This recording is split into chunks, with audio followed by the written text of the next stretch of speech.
Hi, everybody. I want to tell you how I found this place initially. I worked for years in Provincetown, Massachusetts, at a big event called Fantasia Fair, which is still happening many years later. And I was talking to a, a community leader, a trans woman, and she told me about Second Life. And immediately I knew that it was the place for me. So I arrived in Second Life in the fall of 2007 when a lot of people here came around the same time. And I was immediately enchanted with its creative possibilities and what I heard and saw. My own background, training, and experience, which combines many arts, education, humanistic psychology, coaching, and facilitation, were not difficult for me to translate into programs to offer in this new world. Of course, I had to learn a lot and had helpers along the way, including the trans woman who told me about this in the first place, who was my mentor.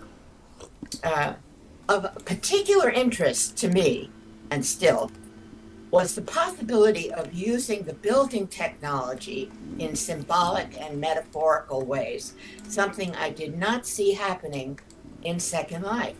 There were wonderful, fantastical, admirable, immersive builds of all kinds, but not much in the way of creating builds or images for self understanding, for educational insight, for community building, where various arts processes were used as tools for generating new ways of perceiving, feeling states, values, and various kinds of issues.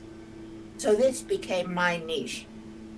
I started gathering people for creative coaching sessions where they were invited to make symbolic representations of aspects of their psyches or of their challenges or work decisions, whatever.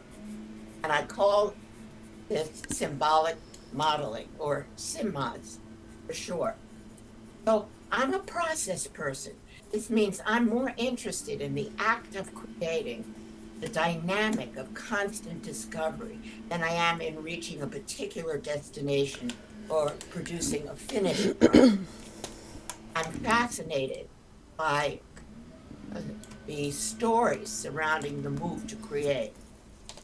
And I'm actually doing a VWBPE session called Art, Psychology, and Education this year, where I'll do a much more full uh, program of examples and how they can be applied and so on. So my goal or mission in life is to inspire people to use their creativity in unique ways and to get over any limiting beliefs they have about what is possible or not possible.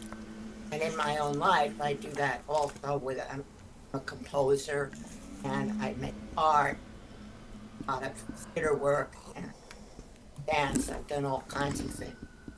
Uh, so I think that gives you a little bit of flavor. Now, the other thing that I just want to say is that I love collaborating with people. I've done a lot of collaborating with Val and with some other people here. And I'm usually a startup idea person. So I thought up the idea of the Virtual World Educators Consortium, and then they ran with it in terms of all the fantastic administration they've been doing around it, and our organizing of the whole thing. And I also thought of the music library because there was no music library here. And I came here and I love music, and I thought how great it would be if there were a place for composers and musicians to perform and to put in their scores and their videos or whatever. Uh, and again, it was a whole collaborative effort. So I often will come up with a startup idea and then organize around it so that a lot of people and their talents can be involved in bringing it to life. So I think that that's enough from me. I hope you'll all come to my BWBPE session. It will be very fun and interesting on Friday, April 1st. Uh, and you'll see it in the program. Thanks.